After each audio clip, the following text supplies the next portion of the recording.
গণতন্ত্র প্রেমী বাংলার মানুষকে ধন্যবাদ জানাই। দীর্ঘ 2 থেকে 2.5 মাস এই গণতন্ত্রের উৎসব চলছিল। আপনারা এই উৎসব পালন করেছেন, আপনারা নিজ নিজ ভোট দিয়ে সরকার নির্বাচন করেছেন।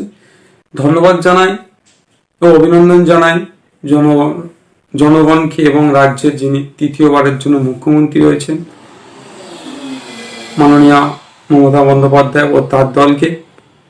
এনার ক্ষমতায় এসেছেন। বাংলার জনগণের রায়কে সদা সর্বদা শ্রদ্ধা ও সম্মান করি। সাথে সাথে রাজ্যের যেসব মানুষ রাজনীতি সমীকরণের মধ্যেও আইএসএফ তথা সংযুক্ত মোর্চাকে ভোট দিয়েছেন তাদেরকে আমি সংগ্রামী অভিনন্দন জানাই। এবং আইএসএফ ও সংযুক্ত মোর্চার যে সমস্ত কর্মীরা তারা দিনরাত এক করে তাদের প্রচণ্ড মেহনতের ফলে যে জায়গায় দাঁড়িয়েছে প্রত্যেককে আমি জানাই আমার আন্তরিক অভিনন্দন। বিশেষভাবে আমি ভাঙড়বাসীকে অভিনন্দন জানাবো আইএসএফ তথা আমাকে তাদের মূল্যবান ভোট দিয়ে জয়যুক্ত করে আমাকে বিধানসভার মধ্যে তিনারা যেতে সহযোগিতা করেছে। আমি প্রচার লগ্ন থেকে তিনাদের কাছে আমি অঙ্গীকারবদ্ধ হয়েছিলাম যে কটা বিষয়ে আমি বিধানসভার মধ্যে গিয়ে সেই বিষয় উত্থাপন করব এবং আমি আমার সর্বস্তর দিয়ে সেই দাবি পূরণ করব আশা করছি। এবং আপনারা যেরকমভাবে আমাকে ভোট দিয়ে আমাকে সহযোগিতা করেছেন, দল মতের ঊর্ধ্বে গিয়ে ধর্ম বর্ণের ঊর্ধ্বে গিয়ে আমাকে ভোট দিয়ে আমাকে বিধানসভায় পাঠিয়ে সহযোগিতা করেছেন, আগামী দিনে আশা রাখবো এই দল মতের ঊর্ধ্বে গিয়ে ধর্মের ঊর্ধ্বে গিয়ে আমাকে সহযোগিতা করবে আমার কাজে, যাতে করে ভাঙড়ের যে সমস্ত জিনিসের প্রয়োজন সেগুলোকে যাতে বাস্তবায়ন করা যায়, যাতে করে আমি আগামী দিনে আপনাদের মনের যে আশা আকাঙ্ক্ষা আছে সর্বস্তভাবে যাতে আমি পূরণ করতে পারি, সেই জন্য আপনাদের কাছ থেকে আমি সহযোগিতার আশা করব দলমতের উদ্যোগী। গভীর উদ্বেগের সাথে লক্ষ্য করছি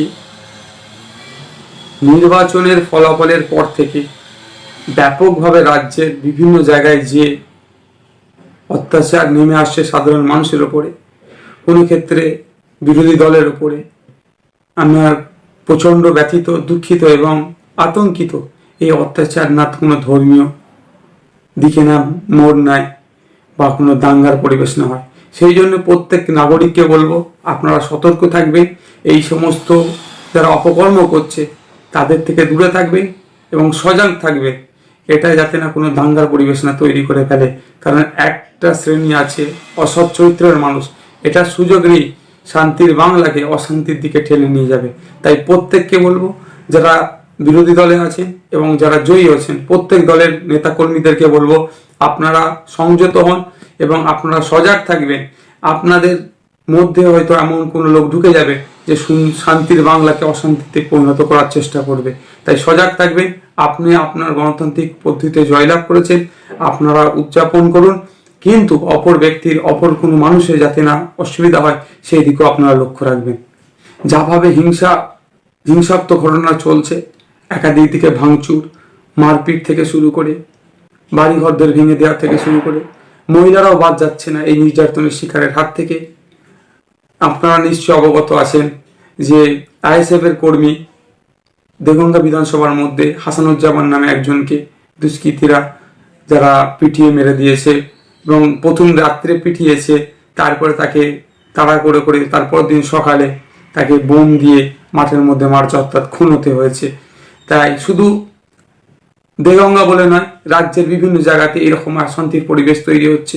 বিশেষভাবে ভাঙড়ের বিভিন্ন অঞ্চলে যেরকম যে অত্যাচার নেমে এসেছে, যেখান থেকে আমি জিতিয়ে ভাঙড়ের মানুষ আমাকে জিতিয়ে সেখানে বিদায় হয়েছে, অর্থাৎ সেখান থেকে আমি জিতে এসেছি, সেখানে আমি বিশেষ করে বলছি বিভিন্ন অঞ্চলে যে অত্যাচার নেমেছে দুষ্কৃতীদের মাধ্যমে, মানে মুখে বলে হবে না যেভাবে অত্যাচার চলছে, সেখানে বিভিন্ন অঞ্চলে বিভিন্ন বুথে যে সমস্যা হচ্ছে, আমি প্রত্যেককে বলবো আপনারা সজাগ থাকবেন। এই সমাজে এই ছোট ছোট কাণ্ড থেকে কিন্তু বড় কাণ্ডে পরিণত হয়ে যাবে। অনেক হয়েছে, সংযত হন। আপনারা জয়লাভ করেছেন, কোনো জায়গায় হেরেছেন, কোনো জায়গায় জিতেছেন, যার জিতেছেন সেই জায়গায় যারা বিজয় উৎসব পালন করছেন, যদিও বিজয় উৎসব এখন নিষেধাজ্ঞা আছে, তারপরেও যারা পালন করছেন তাদেরকে বলবো আপনারা আপনাদের মতো পালন করুন, কিন্তু আপনার বিজয় উৎসব অন্যজনের যেন দুঃখের কারণ বা ওই ওই বিধানসভায় না অশান্তির কারণ হয়ে যায়, এটাও আপনাদেরকে লক্ষ্য রাখতে হবে। কারণ আপনাদেরকে রাজ্যের সংখ্যাগরিষ্ঠ মানুষ ভোট দিয়েছে, আপনাদেরকে তৃতীয়বারের জন্য ক্ষমতা নিয়ে এসেছে। আপনাদেরকে অনেক সংযত হয়ে থাকতে হবে। আপনাদের প্রতি বাংলার মানুষ বিশেষভাবে ভরসা করেছে, তাই আপনাদের দায়িত্ব অনেকটাই বেশি আমি মনে করি।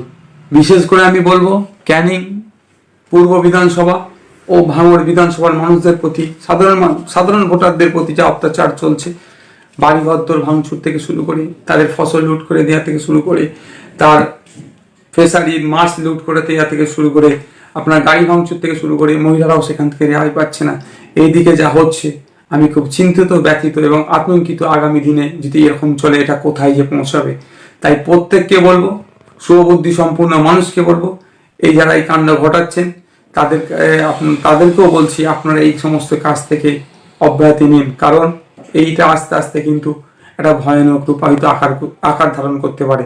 তাই আপনাদেরকে বলবো আপনারা এখনো সংযত হন, মানুষের পাশে থাকুন। আগামী দিনে মানুষ আপনাদেরকে অবশ্যই ভোট দিয়ে জিতাবে আশা রাখবো। আমি বিগত 2 তারিখের পর থেকে যে অশান্তি শুরু হয়েছে এই বিষয় নিয়ে রাজ্যের বিভিন্ন প্রশাসনিক দপ্তরে যোগাযোগ করেছি, এই জন্যই যাতে যোগাযোগ করে অভিযোগ জানিয়ে পরিস্থিতি নিয়ন্ত্রণে আনা যায় কিভাবে তার আমি উদ্যোগ নিয়েছিলাম। কিন্তু প্রশাসনের সেই রকম সদর্থক ভূমিকা আমার চোখে পড়েনি। এমত অবস্থায় রাজ্যের মুখ্যমন্ত্রী, মাননীয় মুখ্যমন্ত্রীর দৃষ্টি আকর্ষণ করতে হচ্ছে। যদিও তিনি রাজ্যে যে হিংসা চলছে সেটাকে বন্ধ করতে তিনি নির্দেশ দিয়েছেন, তবে আমি অনুরোধ করব আপনি এটা কঠোর হস্তে দমন করুন। না হলে যে হিংসা চলছে হয়তো এটা আগামী দিনে আরো বড় হবে, যাতে আপনার রাজ্যের কিন্তু সুনামের ক্ষতি হবে এবং বদনাম হবে। সাথে সাথে সন্ত্রাস মুক্ত শান্তির পরিবেশ গড়ে তোলার জন্য প্রত্যেক রাজনীতির দলের সাথে থেকে যারা সন্ত্রাসী কর্মকাণ্ড করছে তাদেরকে বর্জন করার জন্য আমি অনুরোধ করছি। বর্তমান দেশে চলমান কোভিড-19 প্যান্ডামিক সিচুয়েশনে মানুষ যখন অক্সিজেনের অভাবে মারা যাচ্ছে, বেড পাচ্ছে না, হাহাকার করছে, শ্মশানে কবরস্থানে দাফন ও পোড়ানোর মতো সঠিক লক্ষ্য পাওয়া যাচ্ছে না, এই পরিস্থিতিতে বাংলাতে রাজনৈতিক হানাহানি একটা লজ্জার ব্যাপার। কারণ বাংলায় পথ দেখায় ভারতকে, কিন্তু দুঃখের বিষয় আজকে আমরা এই পরিস্থিতিতে নিজেদের মধ্যে, বাংলার বাসীর মধ্যে আমরা একে অপরকে মারার জন্য, হত্যা করার জন্য মেতে উঠেছি। তাই প্রত্যেকটা বাংলা ভাষাভাষী মানুষকে, বাংলাভাষীকে বলবো আপনারা বর্তমান যে কোভিড-19 প্যান্ডামিক সিচুয়েশন চলছে এইদিকে লক্ষ্য রেখে আমরা সরকারের নির্দেশিকা মতো আমরা চলি এবং রাজনৈতিক প্রতিহিংসা থেকে নিজেদেরকে সরিয়ে রাখি। আমার তো ভয় লাগছে, এই যা চলছে হিংসা হানাহানি, এই পরিস্থিতিতে মানুষ যদি রাস্তায় নেমে প্রতিবাদ করতে শুরু করে তাহলে কিন্তু এই প্যান্ডামিক সিচুয়েশনকে কন্ট্রোল করা যাবে না বলে আমার মনে হয়। সেটাই আমি আতঙ্কের মধ্যে আছি। তাই প্রত্যেক ভাইকে বলবো আপনারা সজাগ থাকবেন, আপনাদের পরিবেশ পরিস্থিতি এবং পরিবারের লোকজনকে সজাগ রাখবেন, যাতে করে এই পরিস্থিতি যাতে করে জটিল না হয় সেদিকেও প্রত্যেকে লক্ষ্য এবং নজর রাখবেন। আমি প্রত্যেকটা রাজনৈতিক দলের কাছে আবার আবেদন করছি, প্রত্যেকটা পক্ষকেই বলছি শান্তি প্রতিষ্ঠিত করুন, শান্তি বজায় রাখুন, যাতে করে বাংলার নাম সারা ভারতে ছড়িয়ে পড়ে, সেই দিকে আমরা প্রত্যেকে লক্ষ্য রাখবো। এছাড়াও প্রশাসন বন্ধুদের কাছে আমি অনুরোধ করব নিরপেক্ষভাবে কাজ করুন, যাতে শান্তি ফিরিয়ে আসবে সেই পদক্ষেপ আপনারা গ্রহণ করুন। ধন্যবাদ, সকলে ভালো থাকবেন। পশ্চিমবাংলা জিন্দাবাদ, ভারতবর্ষ জিন্দাবাদ।